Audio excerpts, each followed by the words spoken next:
저장 프로시저를 우리가 만드는 방법에 대해서 설명을 드리겠습니다.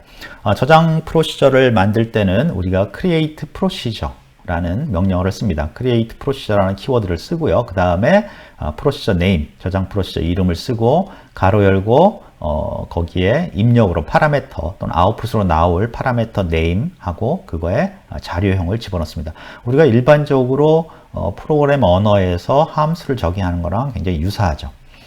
그 다음에 몸체, 함수의 바디 부분은 begin하고 end라는 걸로 이렇게 구별을 해주고요. 그 다음에 그 begin하고 end 사이에 여러분들이 명령어를 집어넣으면 됩니다. 그 명령어는 우리가 SQL 명령어를 집어넣을 수도 있고요. 또는 그 각각의 DBMS 회사에서 제공하는 저장 프로시저 명령어들이 있습니다. 그런 명령어들을 이용해서 저장 프로시저의 명령어들을 이용해서 우리가 프로그램을 작성하면 됩니다. 그래서 저장 프로시저는 create 프로시저하고 저장 프로시저 머리 부분 프로시저 네임하고 거기에 파라미터하고 파라미터 타입, 자료형 이런 것들을 집어넣는 거. 그 다음에 몸체는 begin, end로 해서 끝난다. 이렇게 하면 이해를 하면 될 것 같고요. 그 다음에 이제 내가 지금 내 데이터베이스, 내가 만든 데이터베이스에 어떤 저장 프로시저가 있는지를 확인하는 방법은 show 프로시저를 하면 됩니다. show 프로시저 스테이터스 이렇게 하면 내가 내 데이터베이스에 저장한 저장 프로시저 종류들이 이렇게 출력이 되고요. 그 다음에 저장 프로시저를 삭제하는 방법은 역시 create 프로시저였으니까 drop 프로시저겠죠. 그래서 drop 프로시저, 프로시저 네임 치면 저장 프로시저를 삭제할 수가 있습니다.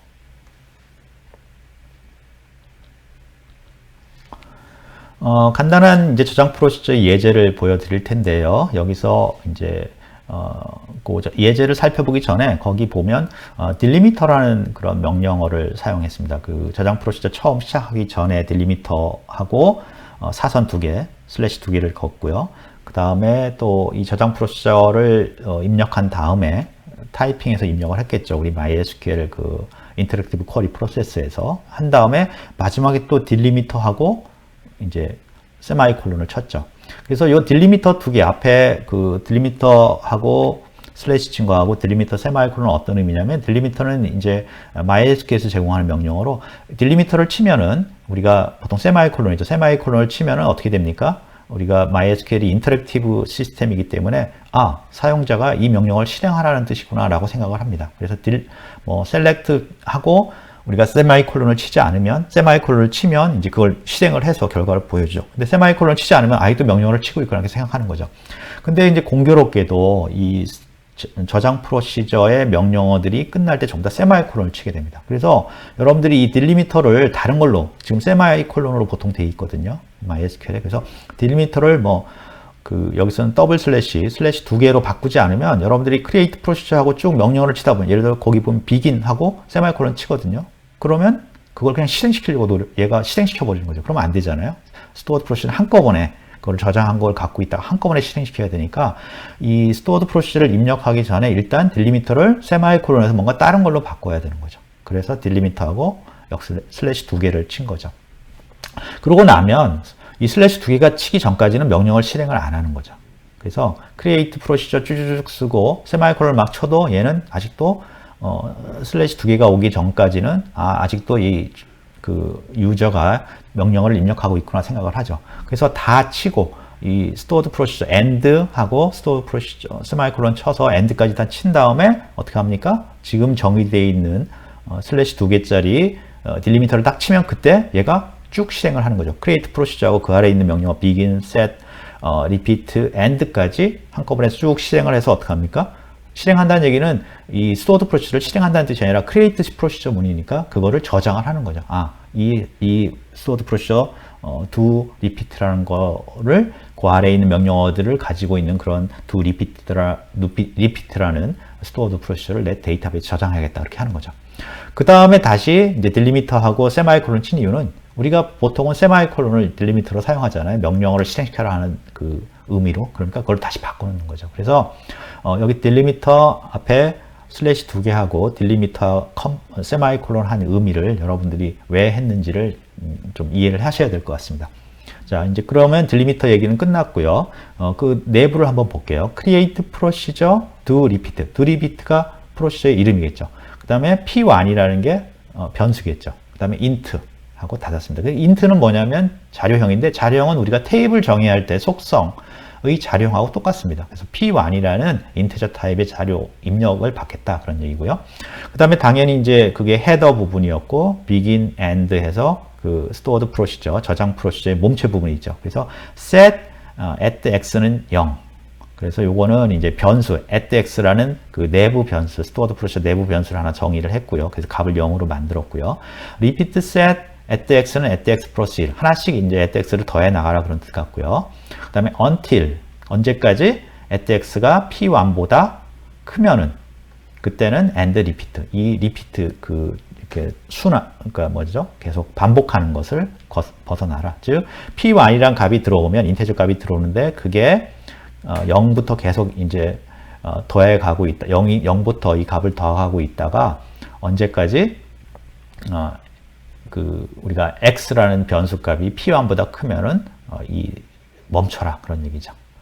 그러니까 뭐 100을 집어넣으면 아마 101까지 가고 그때 되면 x가 p1보다 커지니까 이제 튀어나오는 그런 게 되겠죠. 그래서 at x라는 변수 값엔 101이 들어가는 그러한 어떤 함수입니다. 그래서 여기 자세히 보시면 어떻게 돼 있어요?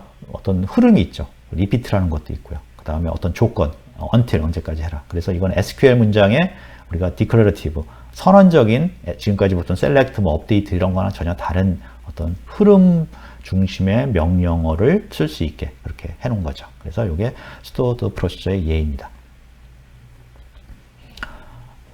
이제 이 앞에서 만든 do repeat라는 stored procedure를 어떻게 그러면 실행할 거냐. create procedure에서 만들었으니까요. 그러면 call이라는 명령어를 사용합니다. call하고 stored procedure 이름, 그 다음에 뭐 거기 stored procedure 만들 때 그 정의했던 입출력 변수들을 집어넣으면 이렇게 이제 쓸 수가 있는 거죠. 그래서 여기서는 1000이라는 입력 변수를 집어넣습니다. 그렇게 하면 이제 실행이 되죠. 근데 실행이 됐는데 at x 변수가 있었잖아요. 그거를 우리가 출력하라는 말을 안 했어요. 그래서 밖에서 그 실행을 한 다음에 select at x 하면 그 값이 at x라는 변수 값이 stored procedure에 실행돼서 그 값이 이제 그 저장되어 있는 것을 출력할 수가 있습니다. 그래서 at x는 우리가 1001 이렇게 되어 있고요. 그 다음에 이제 show procedure status는 앞에 말씀드렸지만 그 현재 내가 정의한 stored procedure가 어떤 게 있는지를 확인하는 명령어고요. drop procedure 하면 그 프로시저를 삭제해라 그런 명령어죠.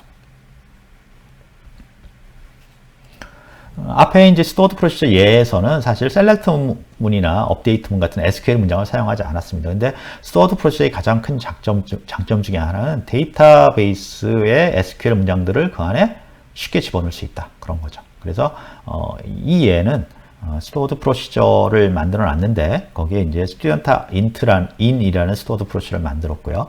그 안에 여러 가지 이제 SID, SNAME, DID, PNAME 이런 이제 변수값을 받아들여서 그 다음에 보면 begin, end 사이에 거의 그냥 어떤 뭐가 들어 있습니까? 그 SQL 문장이 들어 있죠. insert into student values. 그리고 거기에 들어가는 변수 이름들 SID라든가 SNAME, DID 이런 것들, 그 다음에 PID를 그대로 적으면 됩니다. 그러니까 이렇게 해서 실행을 시킬 수가 있는 거죠. 그래서 이것도 이제 이렇게 해서 앞부분이 좀 빠져 있는데 딜리미터를 바꾼 다음에 앞에 이제 딜리미터하고 슬래시 두 개로 바꿔놨겠죠. 그 다음에 딜리미터 세마이콜론을 바꾼 다음에 이렇게 콜하면 요 인서트 문장들이 실행이 되는 거죠. 그래서 요거는 여러분들이 이제 인서트에서 배웠던 다른 테이블에 우리가 스튜던트가 그 지도교수 정보를 PID를 갖고 있는데 그 PID를 기억하기가 어려우니까 PNAME 그 교수의 이름을 집어넣어서 거기서 프로페서 테이블에서 PID를 가져온 다음에 그것을 스튜던트 테이블에 집어넣는 그러한 것들을 쉽게 stored procedure로 만들 수 있다 이거죠. 그래서 여기서 중요한 거는 stored procedure 내에 이렇게 SQL 문장을 쉽게 같이 집어넣을 수 있다. 그거를 좀 이해하면 좋을 것 같습니다.